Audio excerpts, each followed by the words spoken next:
My dear fellow, whom do I see? Ivan Vassilevich. I am extremely glad.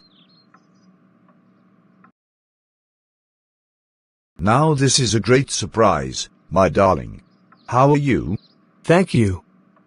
And how are you doing? We just get along somehow, thanks to your prayers, and so on. Sit down, please do. Now, you shouldn't forget all about your neighbors, my darling. My dear fellow, why are you so formal in your get-up? Evening dress. Can you be going anywhere? No. I've come only to see you, honored Stepan Stepanovich. Then why are you in evening dress? Well, it's like this. I've come to you, honored Stepan Stepanovich, to trouble you with a request.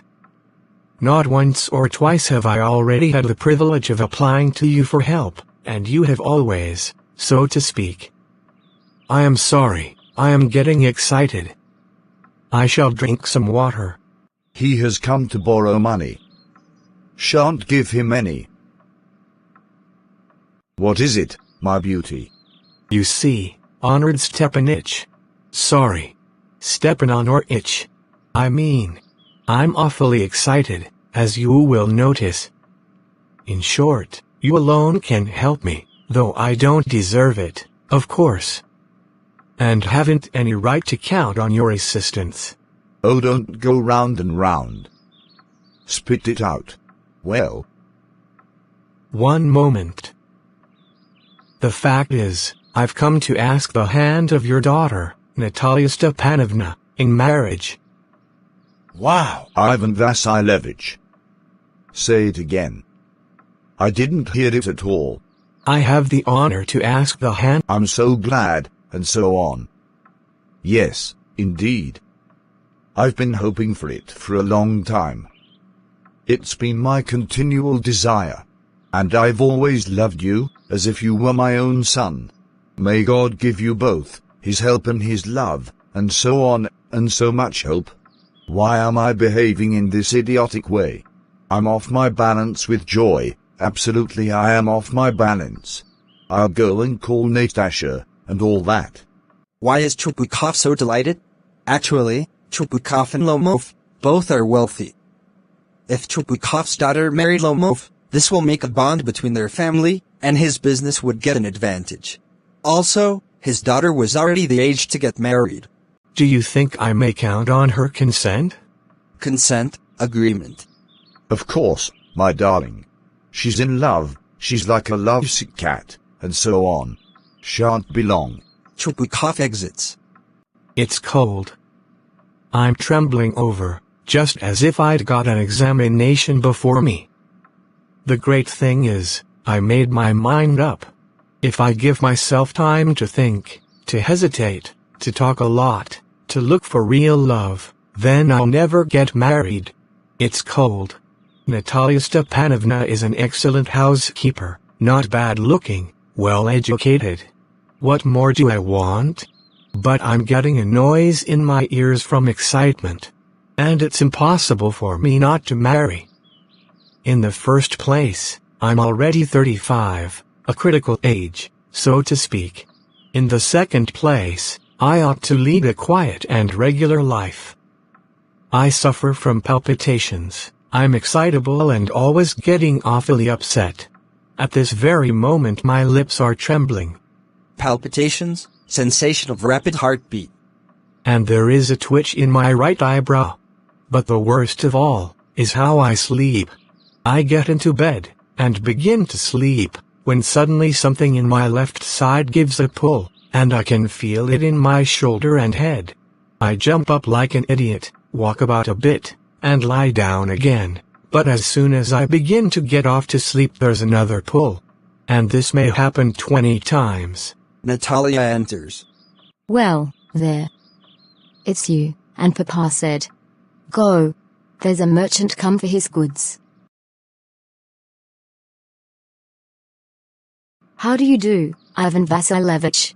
How do you do, honored Natalia Stepanovna? You must excuse my informal clothing. We are shelling peas for drying. Shelling peas, removing the outer pods of peas and taking out the seeds inside. Why haven't you been here for such a long time? Sit down. Won't you have some lunch? No, thank you, I've some already. Then smoke. Here are the matches. The weather is splendid now, but yesterday it was so wet that the workmen didn't do anything all day. How much hay have you stacked? Hay, tall grass. Just think, I felt greedy and had a whole field cut, and now I'm at all happy about it, because I'm afraid my hay may rot. I ought to have waited a bit. But what's this? Why are you in evening dress? Are you going to a party or what? You see, honored Natalia Stepanovna. The fact is, I've made up my mind to ask you to hear me out. Of course you'll be surprised and perhaps even angry, but it's awfully cold. What's the matter? Well? You must know, honored Natalia Stepanovna, that I have long, since my childhood, had the privilege of knowing your family.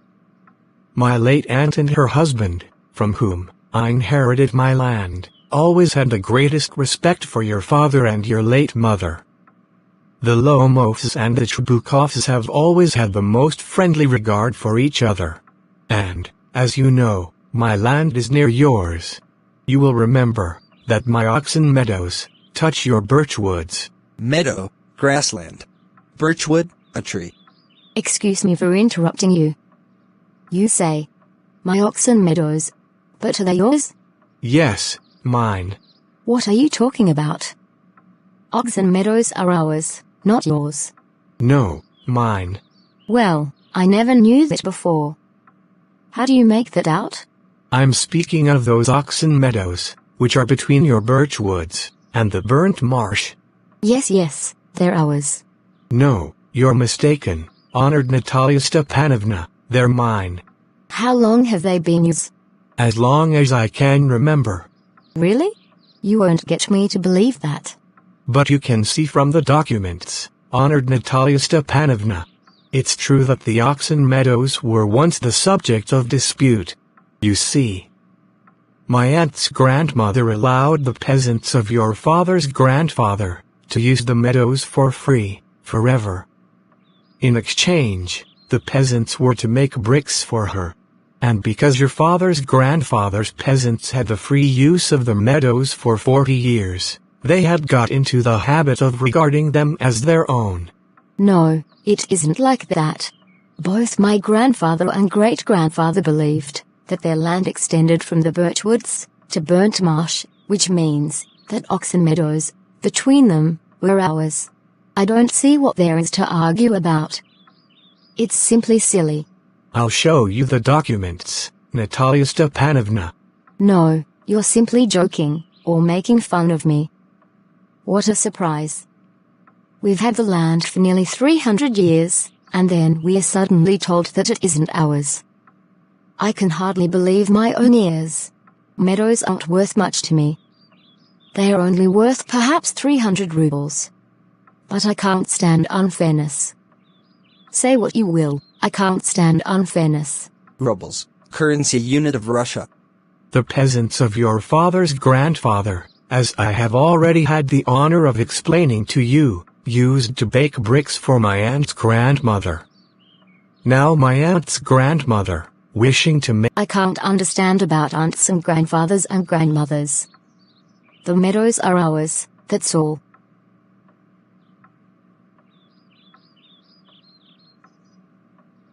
Mine. You can go on proving it for 2 days, but I tell you they're ours, ours, ours. I don't want anything of yours. And I don't want to give anything of mine.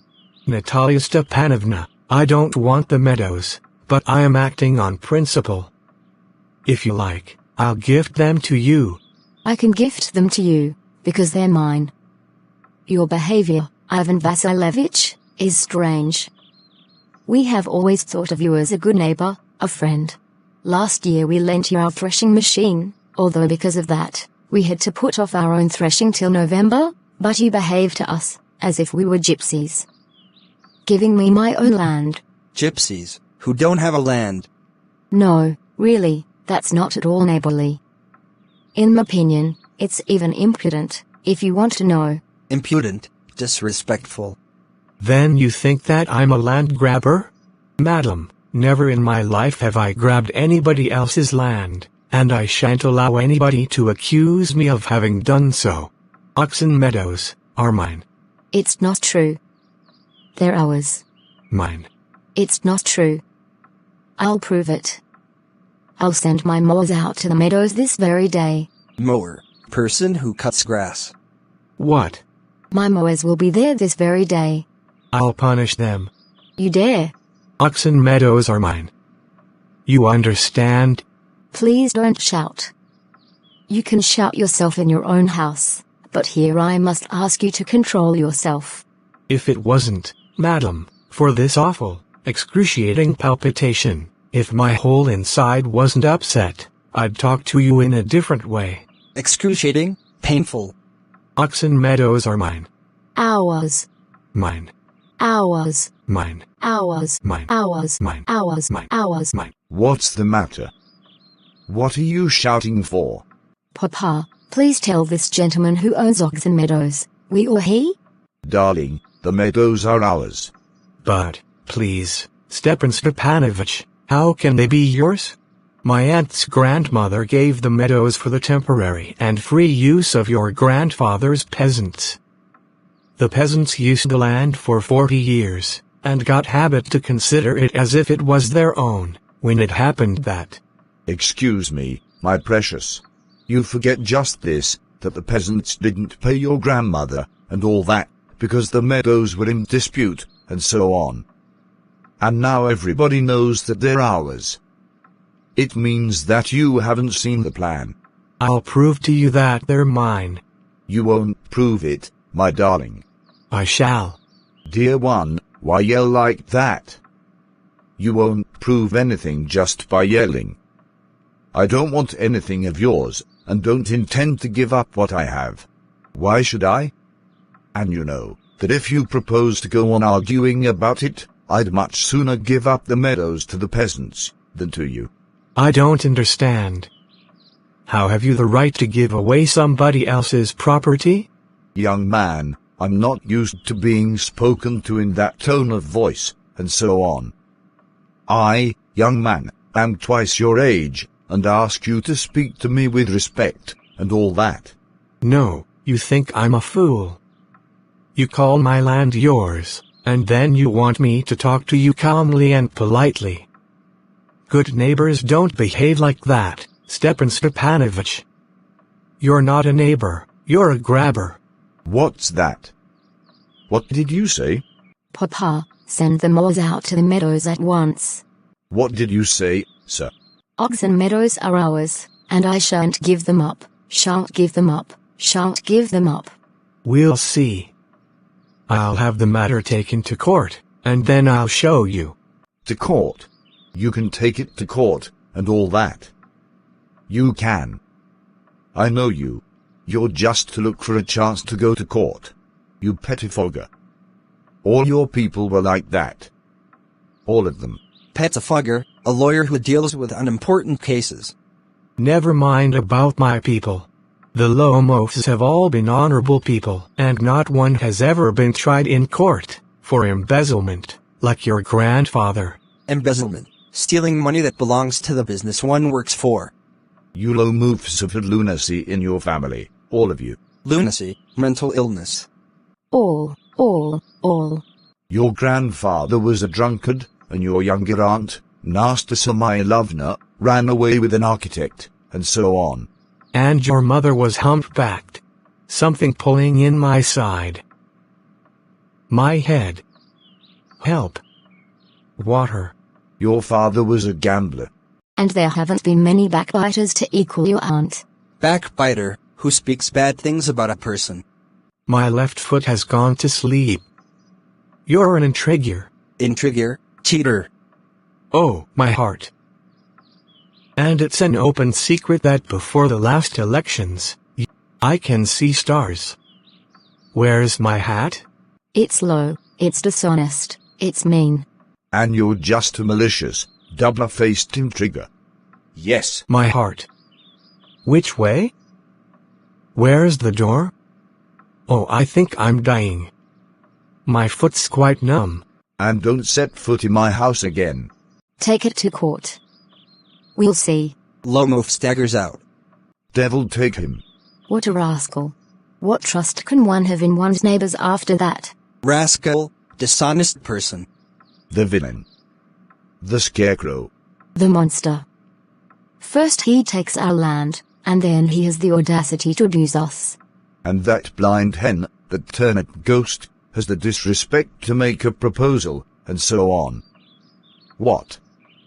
A proposal? What proposal? He came here to propose to you. To propose? To me? Why didn't you tell me so before? So he dresses up in evening clothes. The stuffed sausage. To propose to me. Ah. Bring him back. Back. Ah. Bring him here. Bring whom here? Quick, quick. I'm ill. Fetch him. What's that? What's the matter with you? Oh, unhappy man that I am. I'll shoot myself. I'll hang myself. I'm dying. Fetch him. Tfu. At once. Don't yell. Chupukov runs out. What have they done to me? Fetch him back. Fetch him. Chupukov runs in. He's coming, and so on. Devil take him. Enough. Talk to him yourself. I don't want to. Fetch him. He's coming, I tell you. What a burden, to be the father of a grown-up daughter. I'll cut my throat. We cursed him, abused him, drove him out. And it's all you. You. No, it was you. I tell you, it's not my fault. Now you talk to him yourself. Chupukov exits. Lomov enters. My heart's palpitating awfully. My foot's gone to sleep. There's something that keeps pulling in my side. Forgive us, Ivan Vassilevich, we were all a little heated. I remember now, Oxen Meadows are yours. My heart's beating awfully. My meadows. My eyebrows are both twitching. The meadows are yours, yes, yours. Do sit down. We were wrong. I did it on principle. My land is worth little to me, but the principle. Yes, the principle, just so. Now let's talk of something else. I have evidence. My aunt's grandmother gave the land to your father's grandfather's peasants. Yes, let that pass. I wish I knew how to get him started. Are you going to start shooting soon? I'm thinking of having a go at the Blackhawk after the harvest, honored Natalia Stepanovna. Oh, have you heard? My dog, guess, who you know, has gone lame. Lame, unable to walk correctly. What a pity. Why? I don't know. Must have got his leg twisted or bitten by some other dog. My very best dog, to say nothing of the expense. I gave 125 rubles for him. It was too much, Ivan Vassilevich.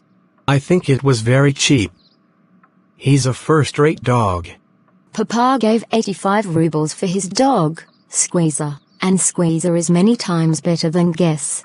Squeezer better than Guess? What an idea. Squeezer better than Guess. Of course Squeezer is better. Of course, Squeezer is young, he may develop a bit, but on points and pedigree he's better than anything. Pedigree, parents of an animal. Excuse me, Natalia Stepanovna, but you forget that he is overshot, and an overshot always means the dog is a bad hunter. Overshot, is he? The first time I hear it. His lower jaw is shorter than the upper. Have you measured? Yes. He's all right at following, of course. But if you want him to hunt, then... In the first place, our Squeezer is a purebred animal, the son of harness and chisels. While there's no other pedigree of your dog at all. He's old and ugly. Guess he's old, but I wouldn't take 5 Squeezers for him. Guess is a dog. As for Squeezer, well, it's too funny to argue. Anybody you like has a dog as good as Squeezer. You may find them under every bush almost. 25 rubles would be a handsome price to pay for him. There's some demon of contradiction in you today, Ivan Vassilevich. First you pretend that the meadows are yours. Now, that guess is better than Squeezer. I don't like people who don't say what they mean, because you know perfectly well that Squeezer is 100 times better than your silly guess. Why do you want to say he isn't? I see, Natalia Stepanovna, that you consider me either blind or a fool. You must realize that Squeezer is overshot. It's not true. He is. It's not true. Why shout, madam? Why talk nonsense? It's awful. It's time your guess was shot, and you compare him with Squeezer. Excuse me, I cannot continue this discussion. My heart is palpitating. I've noticed that those hunters argue most, who know least. Madam, please be silent. My heart is going to pieces. Shut up. I shan't shut up until you acknowledge that Squeezer is 100 times better than your guess. 100 times worse. Your Squeezer be hanged. His head, eyes, shoulder. And there's no need to hang your silly guess. He's half dead already. Shut up, my heart's bursting. I shan't shut up. Chupukov enters. What's the matter now? Papa, tell us truly, which is the better dog, our Squeezer or his guess? Stepan Stepanovich, I implore you to tell me just one thing. Is your Squeezer overshot or not? Yes or no? And suppose he is? What does it matter? He's the best dog in the district for all that, and so on. But isn't my guess better? Really, now? Don't excite yourself, my precious one. Allow me. Your guess certainly has his good points. He's purebred, firm on his feet, has well-sprung ribs, and all that. But, my dear man, if you want to know the truth, that dog has two defects. He's old and he's short in the muzzle. Short in muzzle, has small jaw. Excuse me, my heart. Let's take the facts. You will remember that on the Maruzinsky hunt, my guess ran neck and neck with the Count's dog, while your Squeezer was left far behind. He got left behind, because the Count's whipper-in hit him with his whip. Whipper-in, a person who assists the huntsman during hunt. He hit him, because the dogs are running after a fox, when Squeezer starts running after a sheep. It's not true. My dear fellow, I'm very liable to lose my temper, and so, just because of that, let's stop arguing. You started because everybody is always jealous of everybody else's dogs. Yes, we're all like that. You too, sir, aren't blameless. You always begin with this, that and the other, and all that. I remember everything.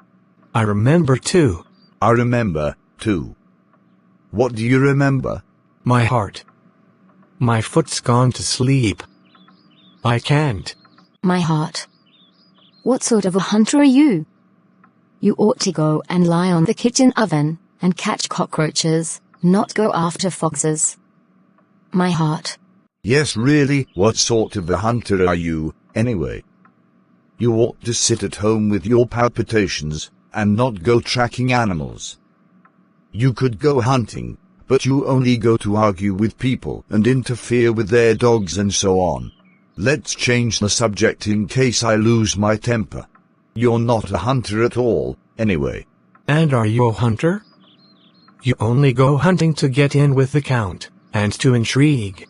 Oh, my heart. You're an intriguer. What? I am an intriguer. Shut up. Intriguer. Boy. Pup. Old rat. Plotter. Shut up or I'll shoot you like a partridge. You fool. Partridge, a bird. Everybody knows that. Oh, my heart. Your late wife used to beat you. My feet. Temples. Sparks. I fall. And you're under the slipper of your housekeeper. There. My heart's burst. My shoulders come off. Where is my shoulder? I die. A doctor? Boy. Coward. Fool. I'm sick. Sick. What sort of a hunter are you? You can't even sit on a horse. Papa. What's the matter with him? Look, Papa. Ivan Vassilevich. He's dead. I'm sick. Ivan Vassilevich. Ivan Vassilevich. What have you done to me? He's dead. Doctor. Doctor. Who's dead? So he is. My word. Water. A doctor. He lifts a glass of water to Lomov's mouth. No, he doesn't drink. It means he's dead, and all that. I'm the most unhappy of men. Why don't I put a bullet into my brain? Why haven't I cut my throat yet? What am I waiting for? Give me a knife. Give me a pistol. Lomov moves. He seems to be coming round. I see stars. Mist. Where am I? Hurry up and get married and, well, to the devil with you. She's willing. She's willing and all that. I give you my blessing and so on. Only leave me in peace. Eh? What? To whom? She's willing. Well, kiss and be damned to you. Yes. I am willing. Kiss each other. Eh? Kiss whom? Very nice, too. What's it all about? Oh, now I understand. My heart. Stars. I'm happy. Natalia Stepanovna. My foot's gone to sleep. I am happy too. What a weight off my shoulders, uff. But, still you'll admit now, that guess is worse than Squeezer. Better. Worse. That's one way to start a family life. Let's have some champagne. Better. Worse. Better. Worse. Better. Worse. Champagne, champagne, champagne.